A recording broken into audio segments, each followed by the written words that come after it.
Yep.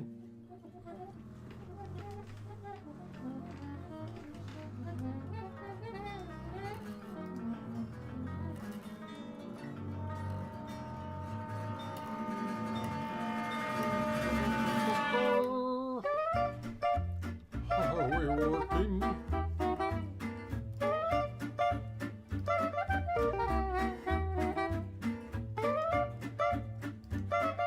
Okay, I think we're about there.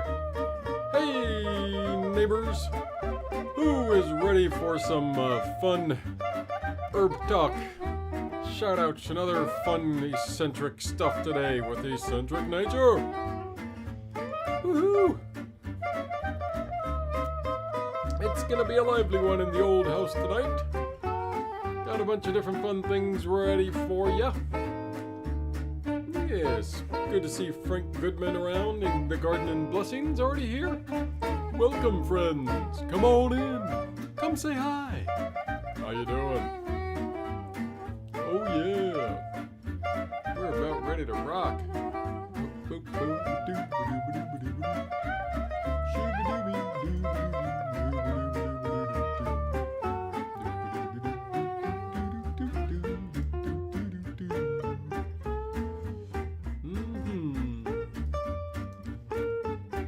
Ready to rock this. Let's rock this thing. I think I'm just about fully set up, making sure I got all my stuff in order here before I really kick things off. Yeah. Hiding out in my little corner of the world. Hey, how is everyone doing? Good to see you guys. Hope you've had a great week. I've been doing pretty darn good myself. Oh no.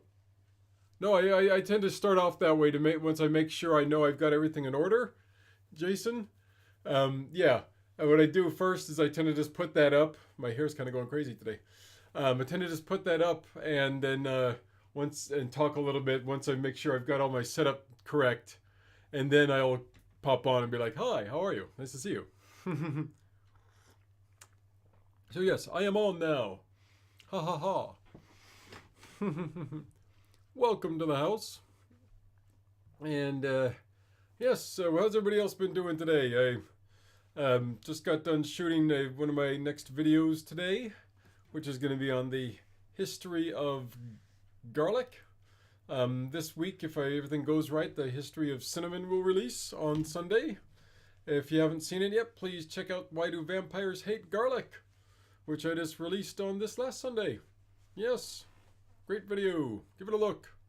Woohoo! But yes, a couple of fun history videos coming up.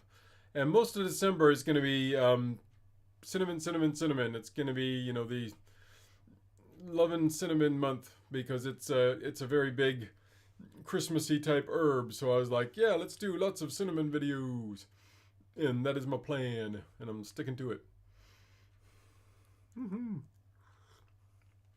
Because I just did another garlic video, though I had to sneak in the history of garlic as well. Yep. In the Garden and Blessings is very scary, huh? Very scary in a good way, I hope.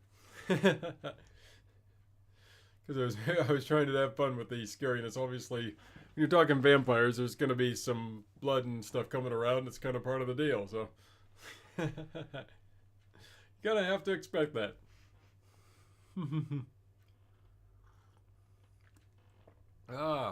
Jason says he's been working on setting up an indoor grow tent. Ooh, peppers in January. Sounds like fun.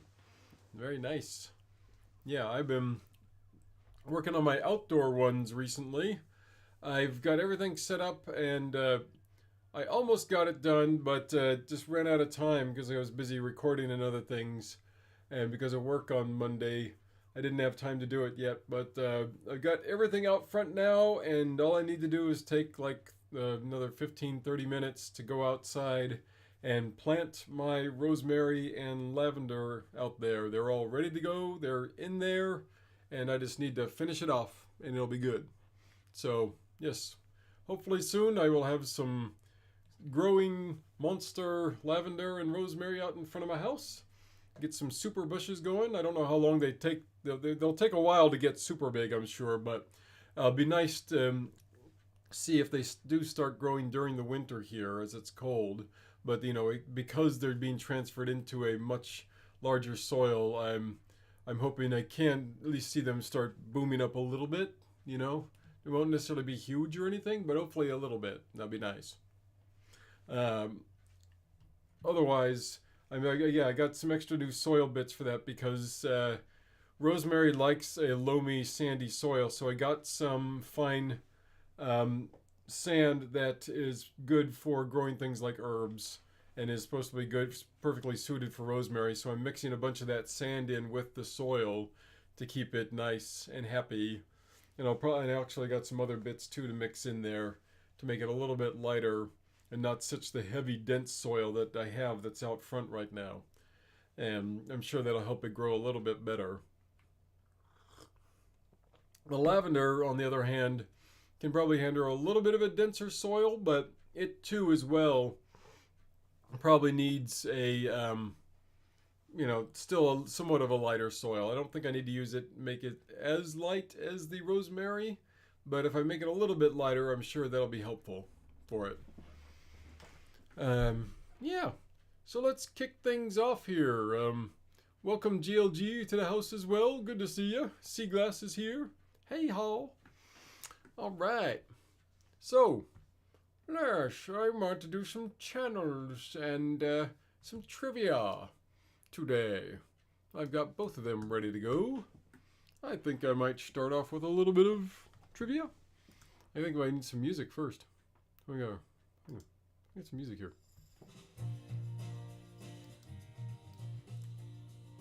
Oh, it's happy hippie kind of music today. Woo! Got a bit of a 70s feel to it.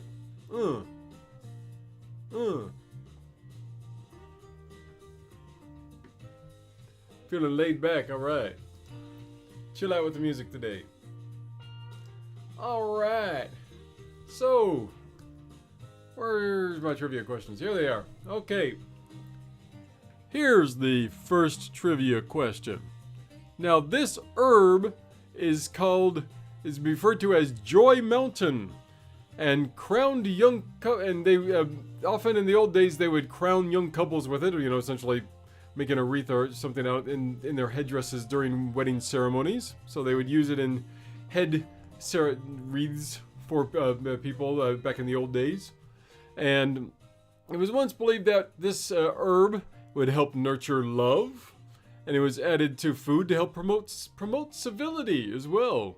So civility and love, yeah. This is a make love not war kind of herb. All right. I guess the music fits then. Now, women would also carry this herb around in bags and place it around the home for its sweet fragrance.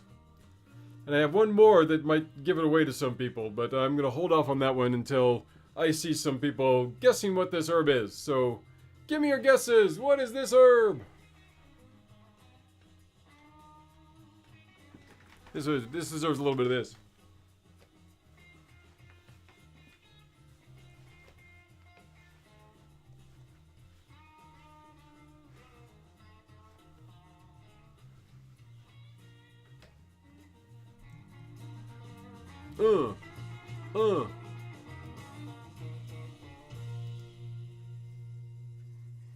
All right.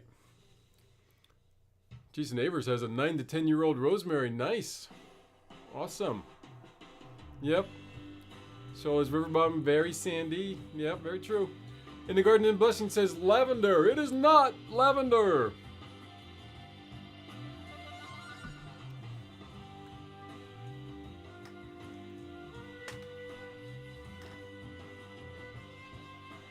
Anybody else want to guess?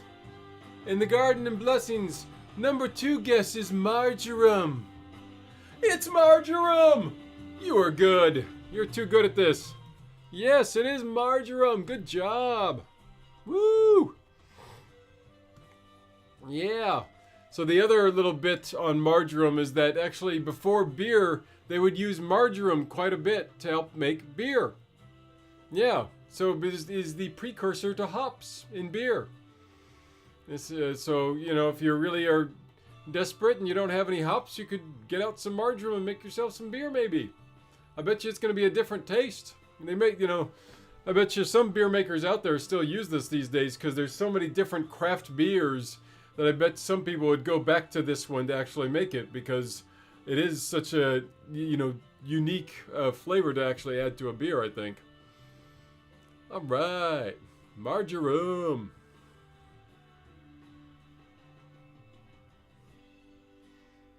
I'm moving on. Rubster760, how you doing? Welcome.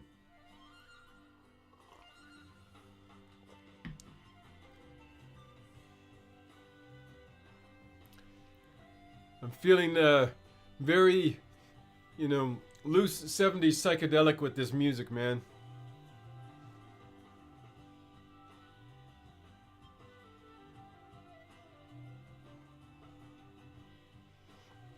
Woo! All right. Let's go to our first channel of the day since I got some shoutouts to do here. Chill. I got some shoutouts to do first. Who am I going to first? How about I go to these guys first? Ching, ching. This gentleman has been following me for a while, and I figured he'd share a little bit of the love. Boom! Richard, the Onwer. Well, I guess there's some bad spelling there. The Onwer of Zoe and Noodles. His channel used to be just called Zoe and Noodles. But he does some shoutouts, and of course, Zoe and Noodles are his cats, so he sometimes features his kitties on his channel.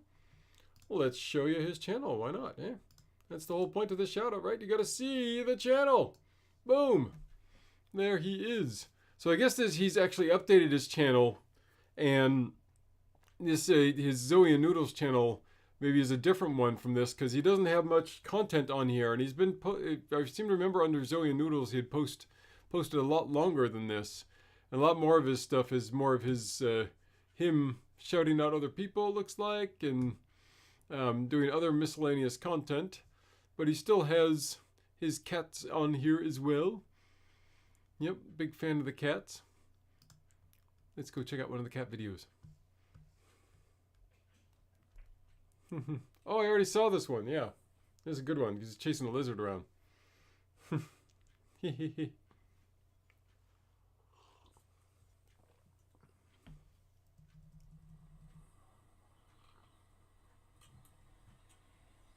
That lizard is in the wrong place at the wrong time.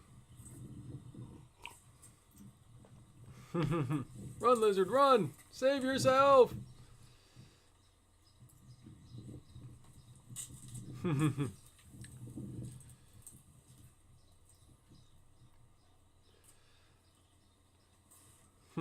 Oh no, I don't think they don't think good things are gonna happen for this lizard. The cat's not letting it go. That's Mr. Noodles, the lizard killer. Oh no. So sad. Sorry, oh god, I can't watch it anymore. Poor lizard. So that's Richard, the owner of Zoe and Noodles. And the poor lizard. Sorry, Mr. Lizard. Sorry you didn't make it. Oh, so sad. So sad. There you go. That's our first channel of the day. Starting off with lizard gore. All right. We didn't know we'd be starting the day off with lizard carnage. I forgot that video had that troublesome lizard footage on there.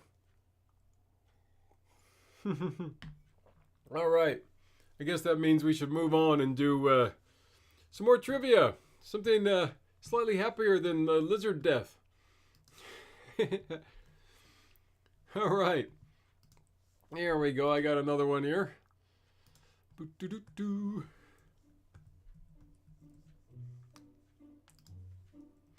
So, this herb was used in the past for fortune telling, and Romanian gypsies were particularly specialized at this type of divination with this herb, and mainly actually only became popular in the 19th century apparently. And during which time the Dutch farmers would actually feed their cattle this herb to help give their milk a different taste. Yeah. This herb is also particularly repulsive to certain insects because of its sulfur content. And their flowers are another one that actually can attract bees and pollinators as well. Very nice thing to have, of course. So, you know, not all herbs will attract pollinators like this one does. So, yes. What herb am I? What is this herb that Dutch farmers would actually feed to their cattle? Interesting.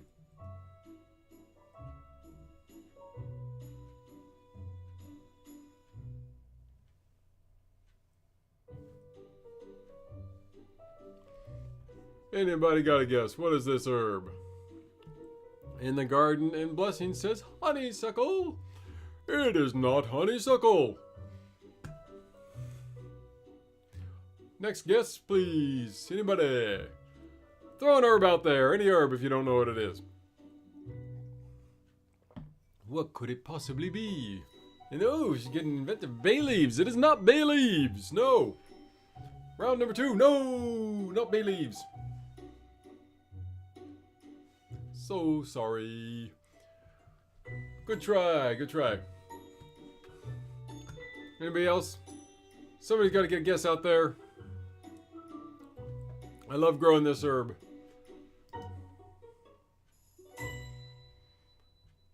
How about, what else can I tell you about it that won't instantly give it the answer away is the question. That's more the big question is what won't instantly give the answer away, because if I told you the family that it was in, it'd probably be like, oh yeah, this one. I know what it is right away, no problem. That's the tricky part. Marco Polo apparently brought these back from China in the late 13th century. You hang them in the rafters to prevent bad luck. Ancient Romans would correlate the taste of this to physical strength and fed them to racehorses and wrestlers and to workers to make them stronger.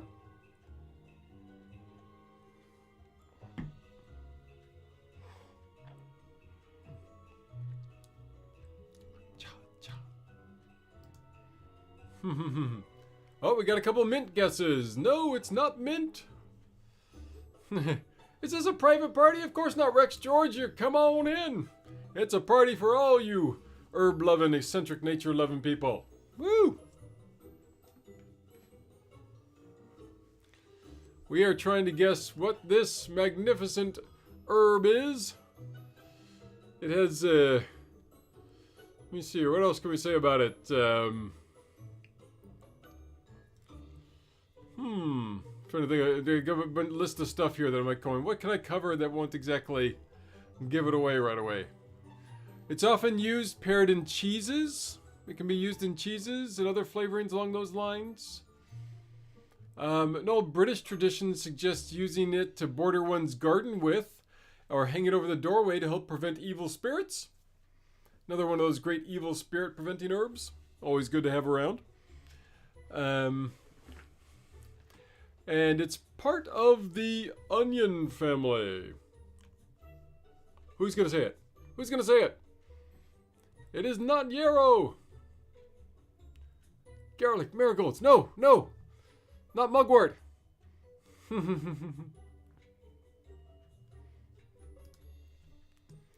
Nope, not garlic either. In the garden in Chivesings. Blachivings. There you go. Rex George has it. It is chives.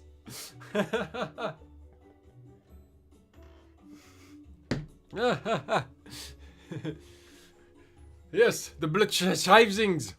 The Blachivesings. Sounds like it should be a German word for chives. Yes, Blachivesings. Chives, yes. I love some chives. It's a nice little a different flavor if you were using onions or you want to use something slightly different than onions or like shallots, or chives is another good option. Very good oniony type herb. Love them a lot. Okay. That's number 2 down. Woo! We are moving along. Let's go to a travel channel, eh? How about a travel channel? Shaka Zulu! The Libmanan channel. Now these guys are loaded with the Philippines. They got lots of beautiful footage of the Philippines. If you want to check out anything about the Philippines, check out these guys because they got lots of beautiful stuff. Let's flip you on over to their channel now. The Libmanan channel. Bum, bum, bum, bum, bum, bum. Libmanan. So I haven't seen their most recent one, which is apparently on a mountain, Mount Aso. Let's go check it out. Right after it tries to do an ad on me. No, I don't care about your belts. Skipping your ad. Here we go.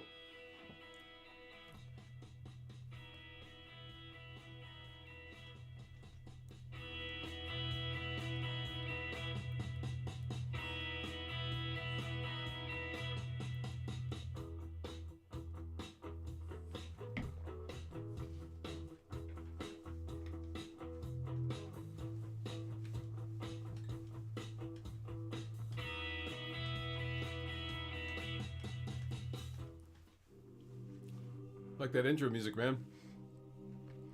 Mount Aso. Ooh. It's actually pluming smoke, is it? That's what it looks like.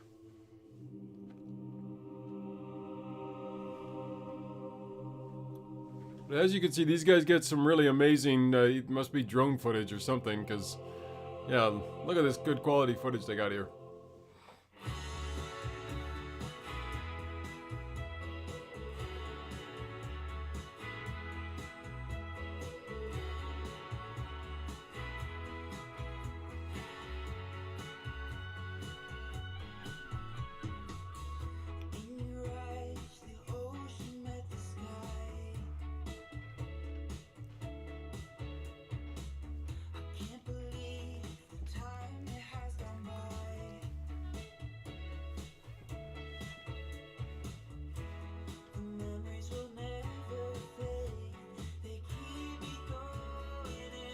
Woo!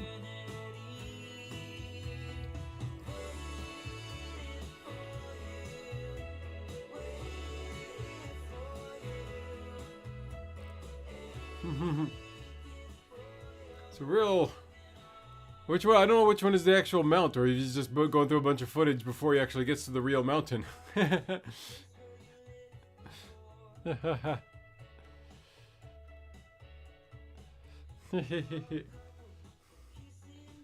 Ah, crater.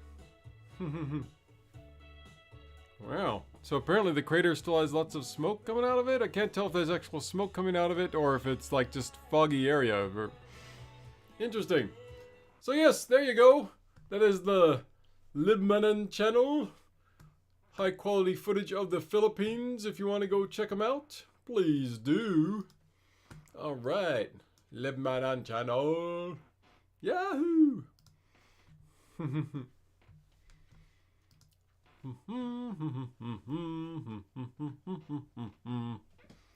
I need more music. More music.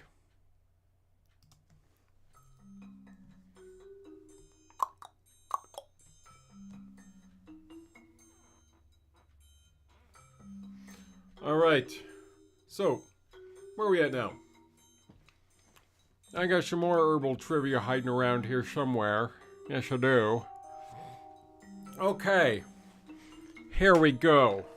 Right into the next one. The name for this one comes from the Persian word Turkum, which means little dragon. Little dragon. Yes, the Persian word which means little dragon is where this name originates from. The name refers to its intense flavor of the plant, and its root system has a snake-like shape. So, this one is also known today as dragonwort, one of its other names it goes by. And the ancient Greeks would chew this to numb their mouths. Yeah.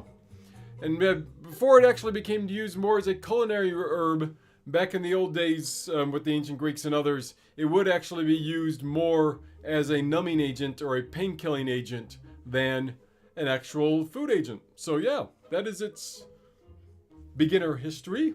Enough to give you some hints for a guess, maybe? Guess that herb. Guess that herb. Guess that herb. Guess that herb. Guess that herb. Yeah! Let's go, people. Give me some guesses. What's it gonna be?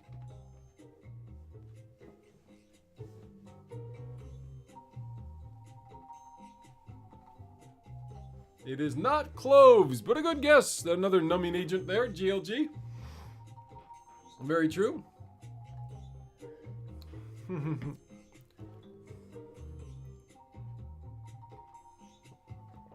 Switching over to the other. And the Garden and Blessings says Tarragon. Tarragon. There's another A there, not an E. It's the speed typing, you're missing the spelling. That's but you're right, in the Garden and Blessings. Tarragon is the herb. Yes. Coming from the Persian word Turkham, which means little dragon. Yeah. Boom, chicka, boom, boom, boom, boom.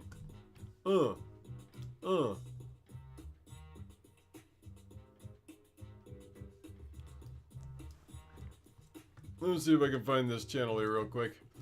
And one that I wanted to do in particular today. But I forgot to bring her up on my list of channels to go over. But I want to do her first before I forget. So, I just gotta find her logo. There it is. Okay. Here we go. Boom. Here's our next channel. I'm just zooming through everything today. Yeah.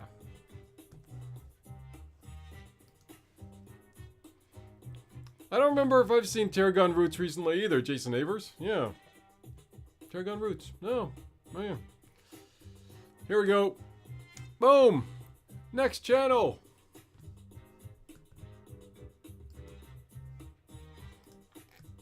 Now I'll set this up. Now, she had another channel before, but then she went away from YouTube. And I guess she either lost her old channel or she just didn't resurrect it. So she started a brand new one. So it may look like there's absolutely nothing on here yet. But this is Chris, otherwise known as ACS. And yeah, she's a great lady. Let's bring her up. Here we go. As you can see, not many subscribers, not many videos just yet. But that's because she has just restarted in the last month. So give her some love. Get her subscribed. Watch one of her videos at the very least. And let her know you'll love her. Let's go up to her most recent video here. After I pause the music. Boom, chicka, chicka boom. Okay. Hello everybody. Today is a really quick video, so I'm going to make it a quick narrative. It's a spring day in autumn, unseasonably warm. We're approaching Blackfriars Bridge. It is a wrought iron construction, the oldest in Ontario, built in 1875. Has a truss construction with bowstring arch supports, suspends the roadway over the Thames River, and it spans 65.8 meters. I'll meet you at the end to say goodbye. You're so enchanting, people must stop. You're the dream that dreamers want to dream about. You're the breath of spring that lovers gab about and mad about. Who wouldn't love you? Who wouldn't buy the west side now? If you just wink your eye. You're the answer to my It's always funny to me, living over here now in the UK, how many names from the UK are in the United States and in Canada. Because Chris here is in Canada, and Blackfriars is a big-time famous station and other things here in the UK, right in central London. So, yeah, it's just it's funny how those things cross over like that. And they just, you know, New York, of course, is basically New York from York, which is in the UK as well. Lots of different names actually come from here.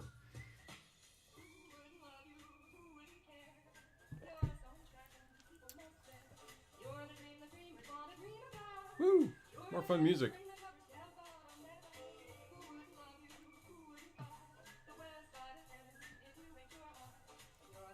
monster nest on top of the lights.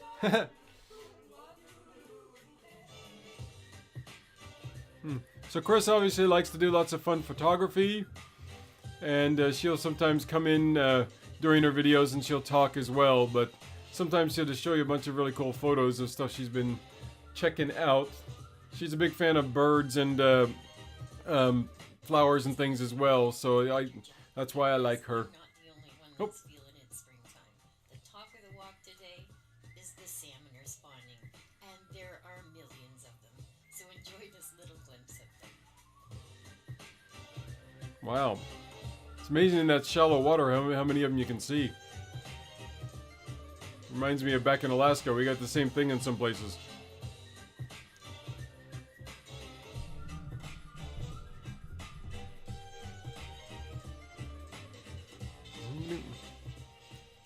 Alright, so that's Chris.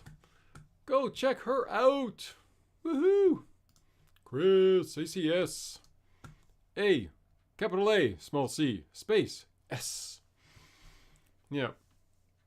But you got the link, so it's easy to find. Alright. GLG says Ohio is having lots of snow right now. Ooh.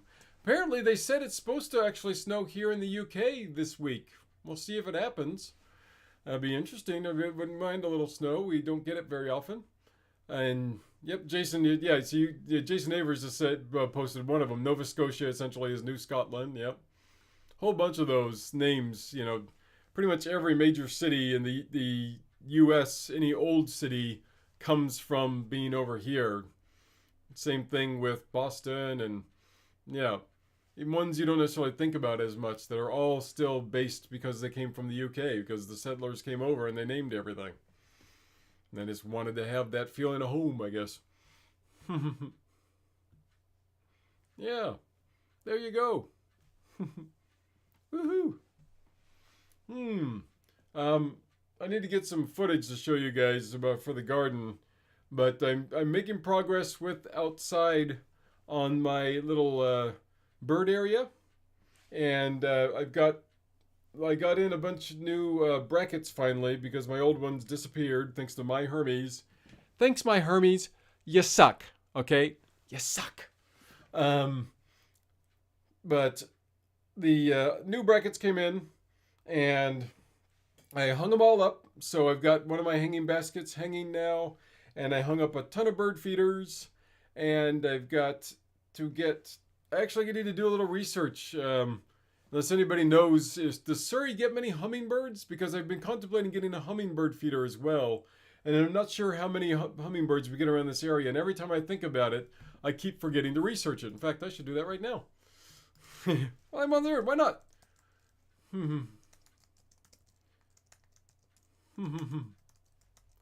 Let's see if it comes up at all. See if we get any around here. I'm getting news about a hummingbird bakery. I'm like, no, I don't want the hummingbird bakery. I just want to know if there are hummingbirds in Surrey. Do we get hummingbirds around here? I sure hope so.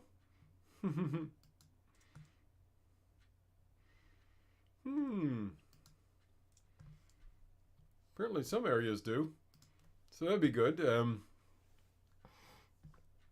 You get some hawk moths around here too? Or is this a different Surrey? No, it's BBC Surrey, so it must be somewhere around. I'm just wondering if in this area we get any in particular right around where I live. Because otherwise, what's the point? You know? No sense hanging up a feeder if they're not going to be coming around at all. Yeah. So that was definitely one I was wondering about, because the problem, see again, here's the name problem. The problem when I bring up Surrey is it tends to bring up Surrey, BC, British Columbia, and rather than bringing up the county of Surrey here that I live in the UK, so I have to try and type in more specifically, like the town.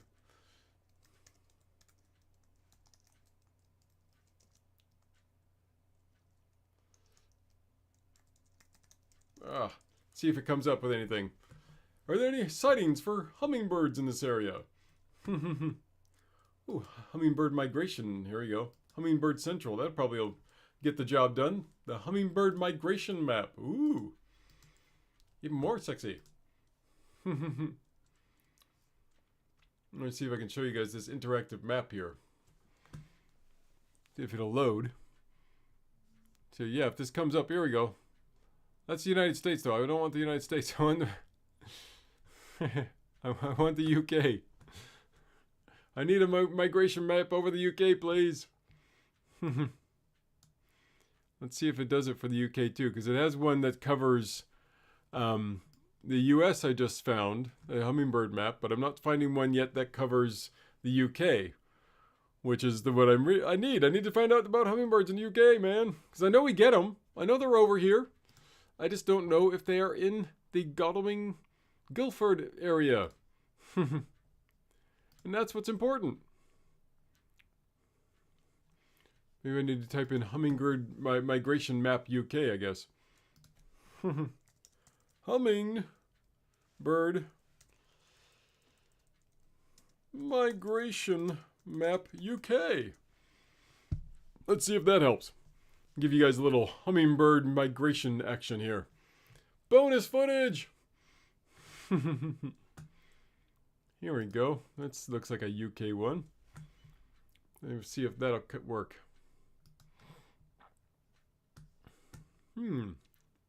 So, according to the RSPB, which is the Royal Surrey Bird Appreciation Society, hummingbirds have never been found in the wild anywhere in Europe.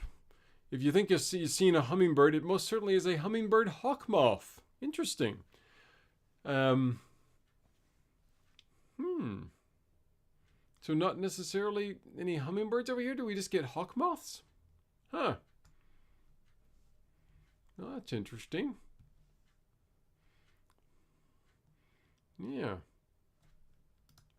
What else do they say about them? So, about the hummingbird hawk moth?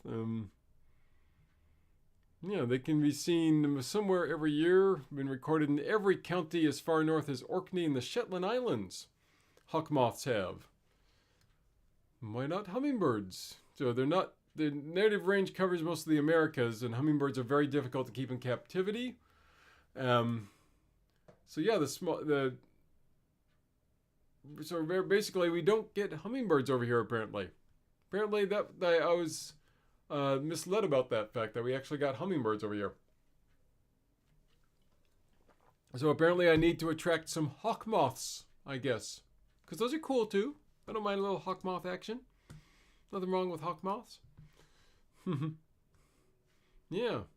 But yeah, apparently hummingbirds are more of just a U.S. deal.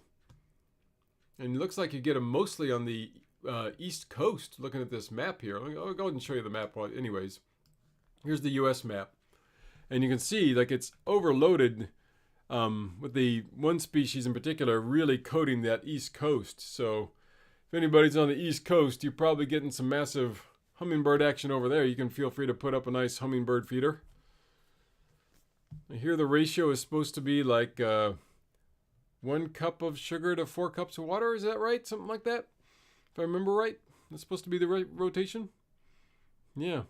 But they also list like the list of different types here as well. All the different types. The black-chinned, broad-tailed, rufous, Annas, and calliope hummingbirds. Very cool. Yeah. So I guess that answers my hummingbird answer. Bummer. No hummingbirds. Oh well, I guess that solves that problem. So I guess I can get some hawk moths, and that's about it. But yeah, the hawk moths do, when you think about it, because they do have the same kind of wing pattern, if you just see them floating by really fast, you also can get like the miniature hummingbirds as well. But because they have that similar wing action as the hummingbirds, I can see how people would mistake them for being actual hummingbirds. It's not hard to believe at all. Yeah.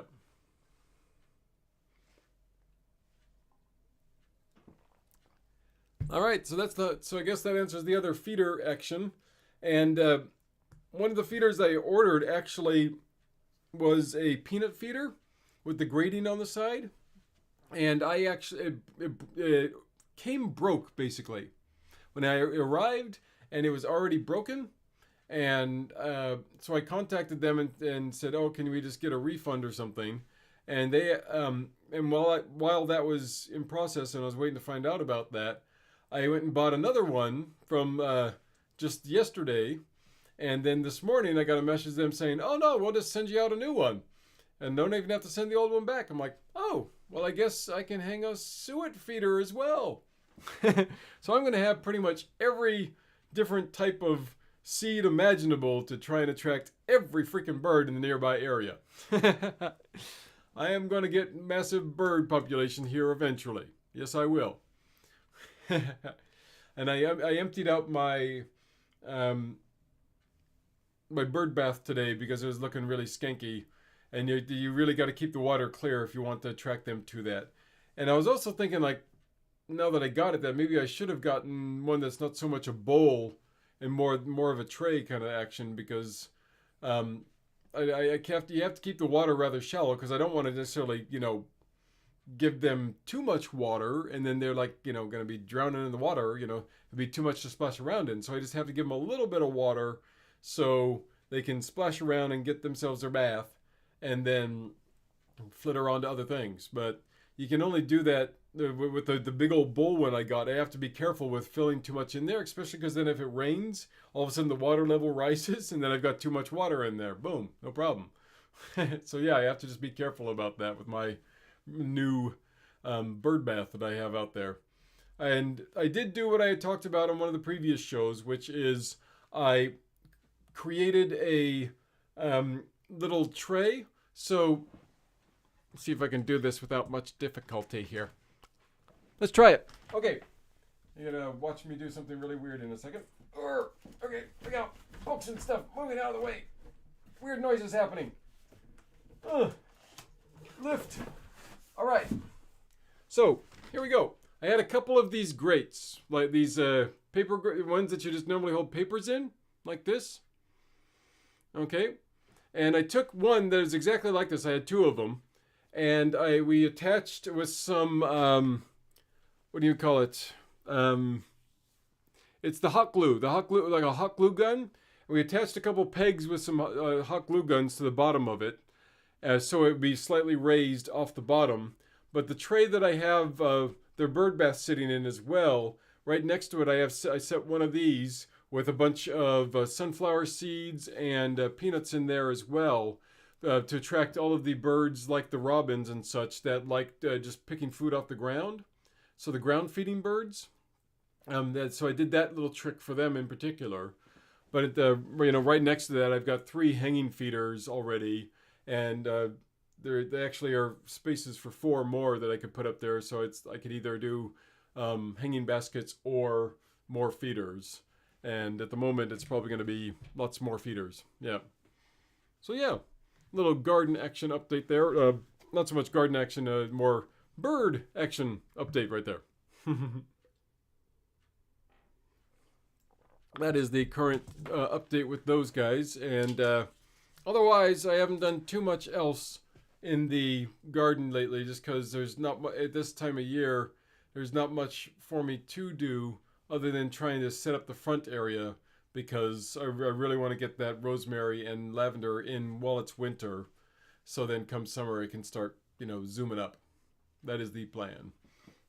But yeah, hopefully tomorrow morning, maybe I can get a little bit of time in on that. That'd be nice. All right. I'm ready to move on to some more trivia. Who's ready for trivia? Why not? Let's do some trivia. So this one was hard because a lot of the trivia is based around like the location of where it comes from. And that makes it really hard because the second you say the location, it's like, oh, I know which one this is probably. So I had to be very careful about these. And I have very limited trivia for you on this one. But let's give this a shot. Here. Okay. Gotta get some more music going first. Okay. So, apparently, mustard often gets its yellow color because of this spice. Yeah.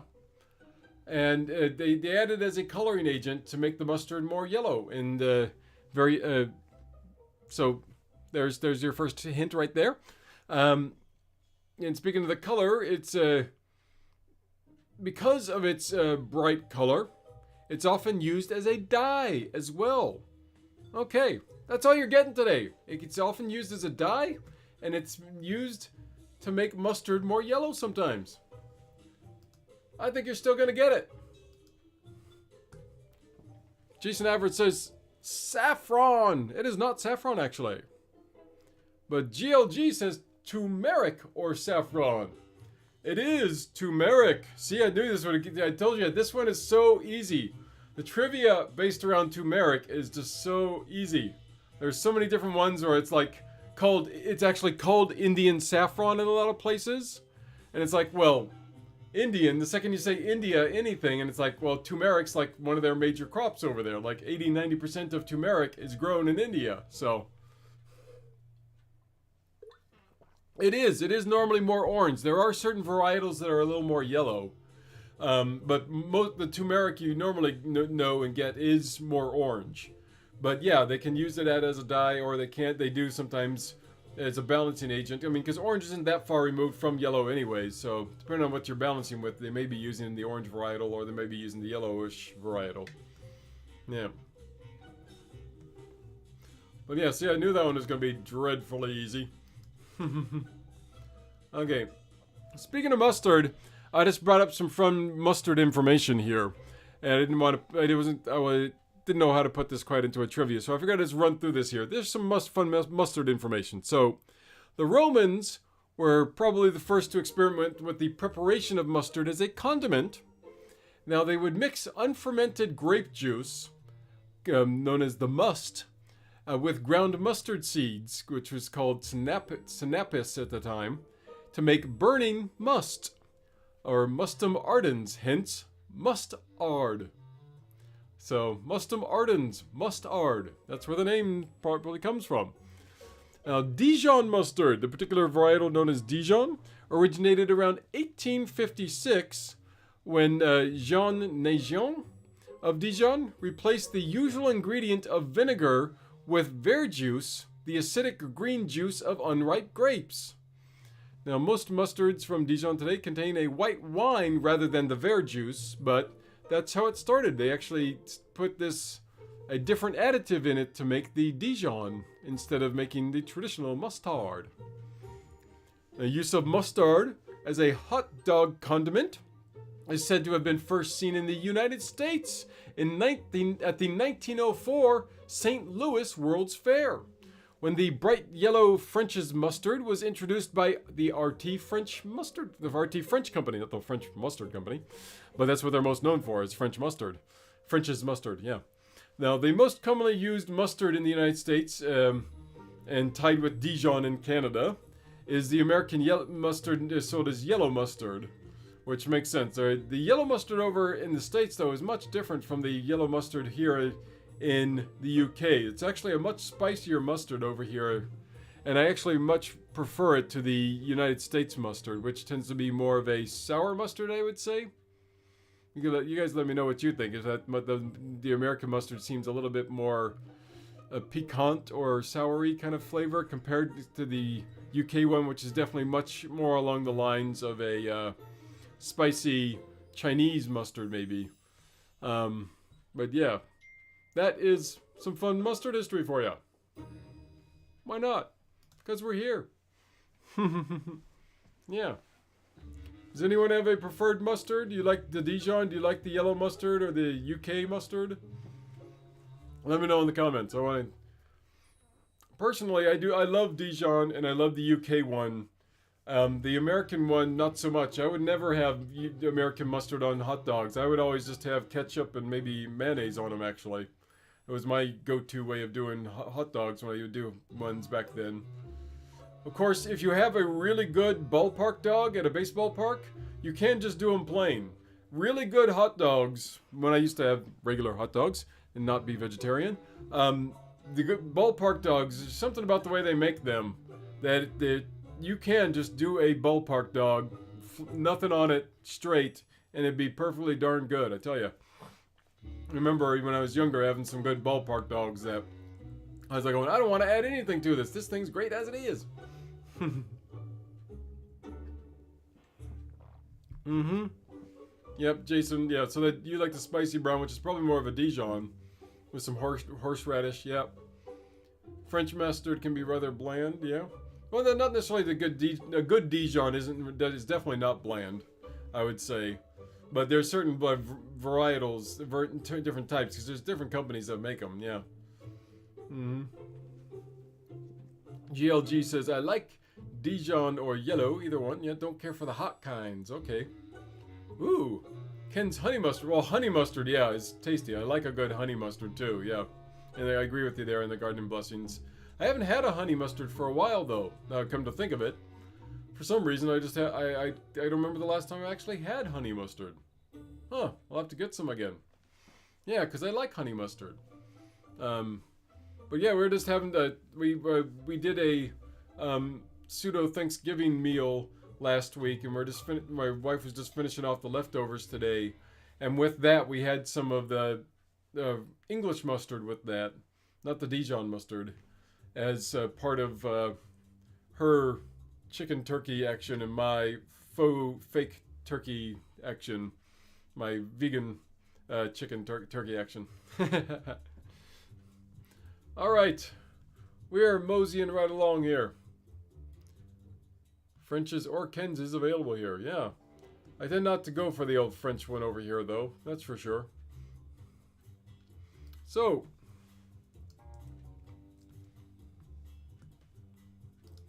I say since he's here, why don't we do this? Ka-chow, next channel. Guess who? It's Jason Avers. What? What? That's right. Am I saying, is it Avers or Avers? You have to let me know, because I may be saying your last name completely wrong right now. I'm not sure which one it is in particular. There we go. Guess what? It's Jason's channel. I gotta turn off the music first. Okay. Jason's channel. Here we go. He's got a premiere coming up shortly. Let's go. What is green something? Let's find out what green is. Green Country Agroforestry. Okay. Here you go. Here's Jason. One of the guys who's watching the channel with you right now.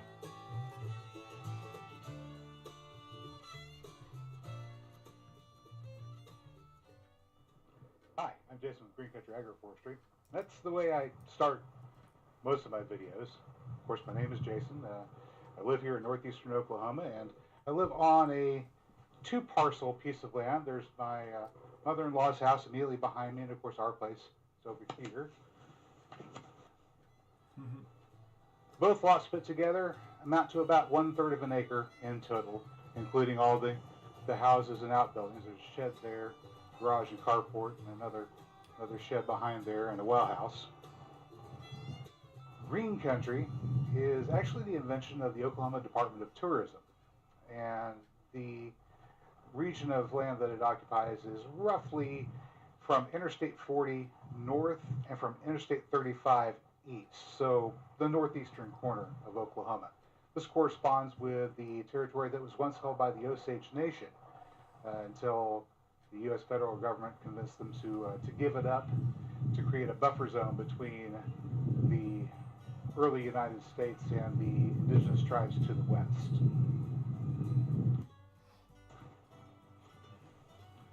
Agroforestry is an agricultural practice. Take perennial plants like these hazelnut trees here and these perennial Egyptian walking onions that I've got in the foreground, and planting those in combination with annual crops like this garlic here.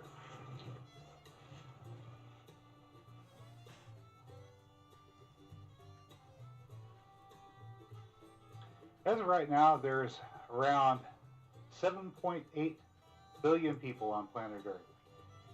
And according to some projections, that population may increase to as much as 10 billion by 2050. Unfortunately, also according to some projections, the ability to produce food for that many people will peter out somewhere between 8 and 9 billion people. Of course, science and technology has always come along for us in the past and provided a new technique, a new method, a new chemical, or a new way of engineering a crop so that we can make sure that everybody stays fed. The question is, what is the science and technology that's going to save us this time? About a third of all of the land that is used on planet Earth today for agricultural purposes, about 1.5 billion hectares of it, is called arable land. That means that's land that can be readily put to the plow, farmed, and used to grow annual crops. Good, soft, hopefully more or less fertile land. All right, so that's Jason. You guys want to see more? Go ahead and finish watching that video and give it a like. Or watch his channel. Learn more. I just wanted to just keep watching it because it's, interesting video. Lots of cool facts there he's got. All right, Jason Avers. There you go, sir. One channel promotion for you. All right. Woohoo. Oh, yes. Chris is in the house. Hello, Chris. We already shouted you out earlier. Woohoo.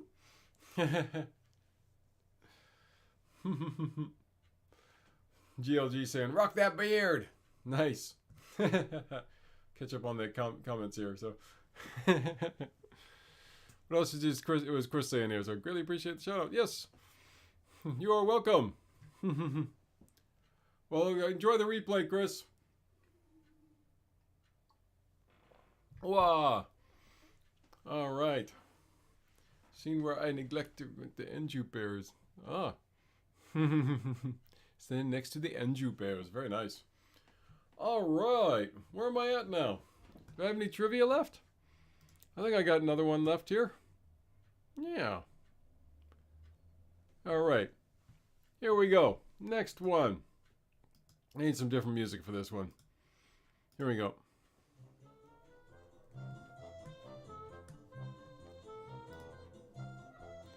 All right. This particular spice, Saint Theodore, was famous for allowing his monks to sprinkle it on their pudding, which he required them to eat. This is also a spice that is highly toxic to dogs, and in fact can actually be fatal for humans as well.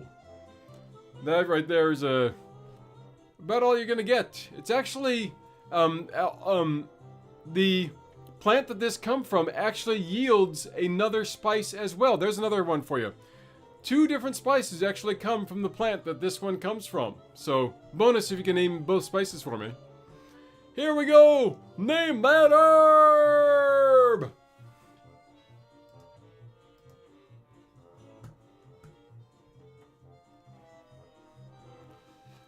GLG says nutmeg and mace. I'm just... Forget about it. Too easy. GLG's got it. You're the nutmeg mace person. Yes, nutmeg and mace come from the same plant. And essentially what it is that nutmeg is the oval-shaped seed, and mace is the bright red webbing that surrounds the seed. So mace is actually the stuff that surrounds the seed, and nutmeg is the oval-shaped seed itself. Yeah, very cool. But yes, nutmeg in high amounts can be toxic. So when you're sprinkling it on your holiday eggnog or your hot chocolate or other things, make sure you do just a little bit, not too much. Okay. So I did a little nutmeg trivia a while back, and GLG's got the memory for it apparently. Good job. Well done. Yeah, so nutmeg. Love me some nutmeg. I was planning on doing some nutmeg videos after the cinnamon probably. But cinnamon's on the big order right now. Gotta get those cinnamon videos out. Good job on the nutmeg, GLG. Alright. Okay, last one. Last trivia.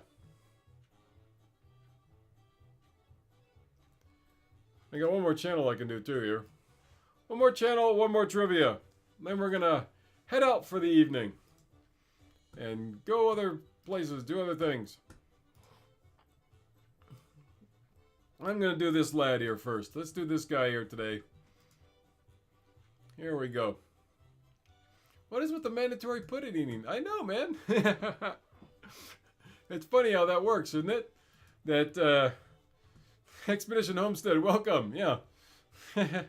But there's like lots of weird things like that. You know, how the different people would do stuff like that. People are crazy that way, man. What can you say? All right. Next channel. Kaboom. Jim Timber. Timber. Jim Timber is our next channel. And I'm going to put a pause on the polka music here so we can bring Jim's channel up. Here we go. Jim. Oh, Jimmy. You know, Jim does lots of different videos here. And he's got his dog here. Apparently he's back to health after a little while, which is nice to hear. But there's lots of miscellaneous things here. Mostly really short videos. So if you like just quick, easy videos, he likes doing that. Lots of different stuff. Got his Blue Highways book down here he did a little review on a while back. I seem to remember watching that one. Let's go to Jimmy here. Jimmy the dog.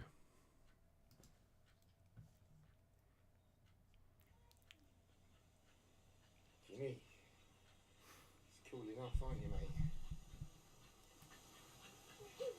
Jimmy.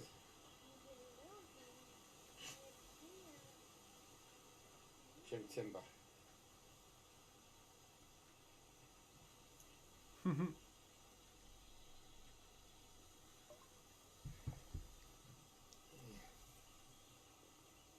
Where were your stitches, mate? Let's have a look.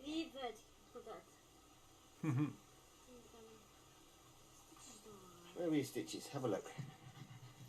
Hutch. Doing better? There you go. That's Oh, on the other side. it's looking Ooh. clean, isn't it? Now they've been taken out. That's a whopper of a bite, that is. Poor old Jimmy. Isn't it? Poor Jimmy. That's what he's- I'm not sure what had happened to Jimmy because he said it was a bite. I wonder what got him. I'm going to have to go back to an older video and find out what happened to Jimmy now. But I'm glad Jimmy's doing better now. And all is well. That's Jim Timber for you right there. Jim Timber. Lovely. All right. What a glorious day. Jim. Thanks for watching. You're welcome, Jim. Glad to watch you. Okay. Moving on. Ooh, I got one more trivia piece. Which means I need one more piece of music. Ooh, getting funky. Funky for the last piece of trivia.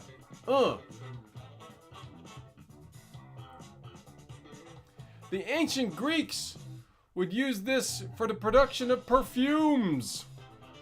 Greek athletes would also use it as a tonic to improve the tone of their muscles. Now, Emperor Charlemagne even made it available on his banquet tables, so his guests who indulged too much could benefit from its carminative properties. So Charlemagne would use it a lot for his guests to help cool out their stomachs if they ate a little too much, I guess. That's all you're getting. What's the herb? Said, what's the herb? What's the herb? Herb. Name that herb. What's the herb? Somebody tell me. What's the herb? GLG says mint. It's not mint. Good guess. Good guess.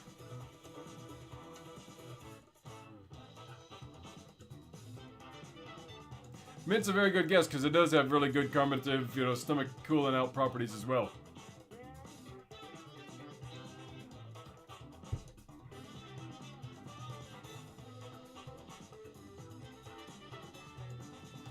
Mid-South Homestead says parsley. Another good guess, but it's not parsley. It's not parsley.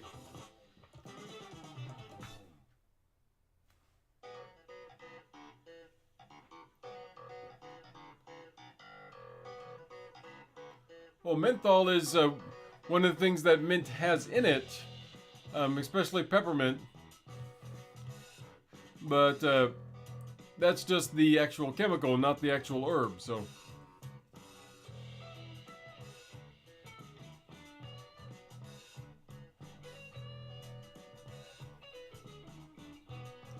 Any other guesses before we tell you what this herb is?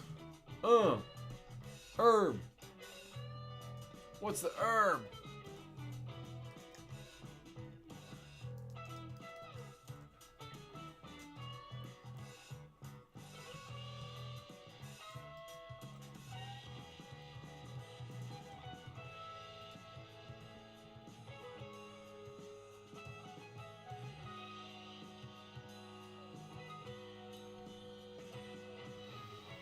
The seeds from this herb are also called meeting house seeds. Yeah. Often chewed to freshen breath and quiet noisy stomachs, of course. We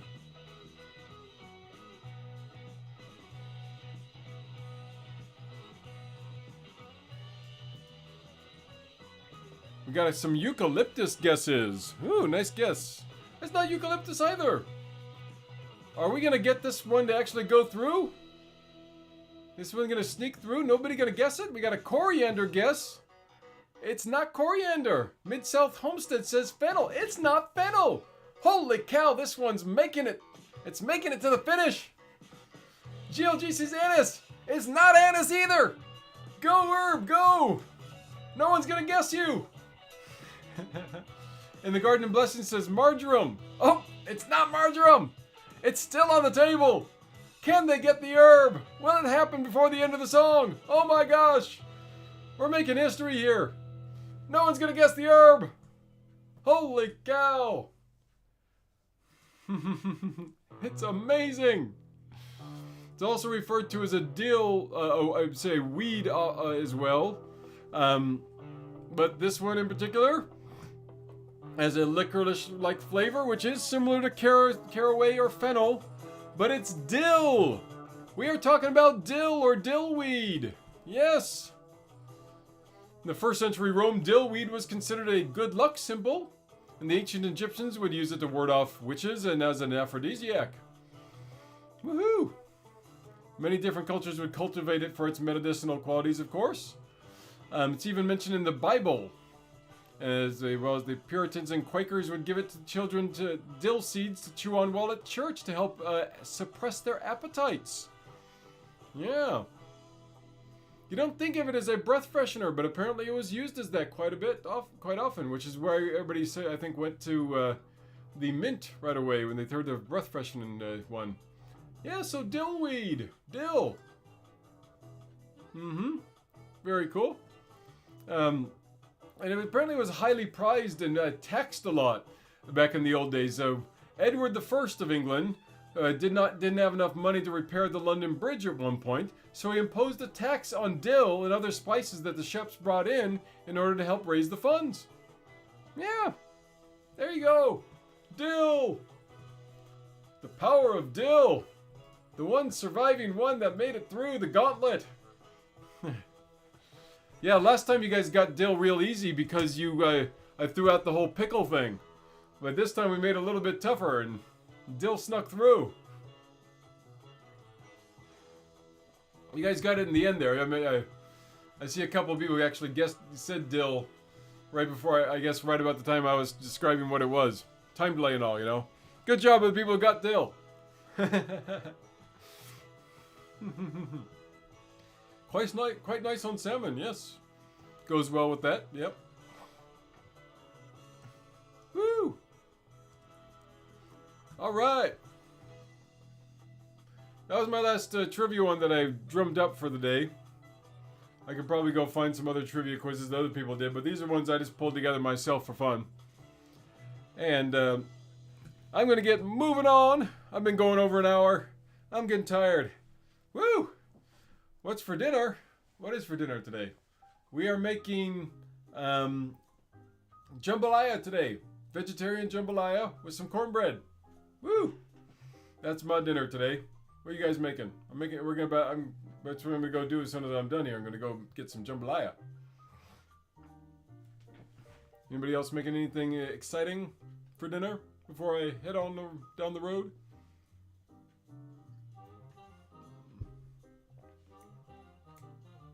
Meatloaf in the Garden and Blushings is having some good old-fashioned meatloaf. Oh yeah. Is meatloaf really that old-fashioned though? I don't know when meatloaf started.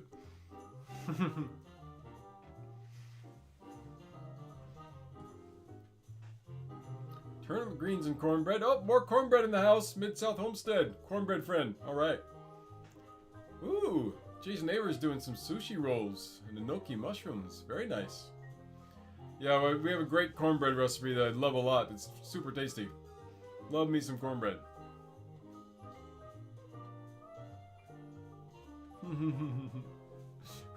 Rex George finally gets cheated on the dill and Googled it apparently. Oh, that's fine. You know, you got to find the answer somehow. I love a good sushi. Yeah. Right on. Okay, y'all. Same deal as usual. My regular video should come out this Sunday. It's going to be the history of cinnamon for you guys this week. Hopefully we can get it done in time. I mean, always pushing it. I'm in editing mode at the moment. And got to convince my wife to get the graphics done. Please, wife, get the graphics done for me. And, you know, comply her with lots of gifts and back rubs and things to make sure she does my drawings for me. But History of Cinnamon should be out this Sunday, followed by the History of Garlic the following week, and then I think I'm doing the Mythology of Cinnamon after that. But I wrote like 6 scripts while I was gone just the last week, so I can't, you know, I've got a bunch of stuff ready, and a bunch of them were cinnamon scripts, because I was wanting to do mostly cinnamon for Christmas here, so a bunch of cinnamon ones coming out. I have one that I want to try and do before the end of the year also, that is the differences between Ceylon and Cassia cinnamon, which are the 2 main types of cinnamon. But it's very interesting. If you watch the history of cinnamon, you'll find out a lot about that in itself. But there are some more specific things that I'm going to talk about in that video that are very interesting as to how things are the way they are now as far as the world of cinnamon. Yeah. But that is my upcoming plan. And unless work gets in the way like it did today, I'll go back to my usual time of doing my live stream on Thursday next week. So just look for my notice. I'm sure I'll do a little post beforehand where I'll list up the live stream. And hopefully we'll catch you guys again then. But until then, I'm going to head on down the road, get myself some dinner. You guys have a great night. Take care of yourselves. Take care of each other. Be kind. Lots of love to everyone. Have a great night. Been great hanging with you and chatting with you. Good night.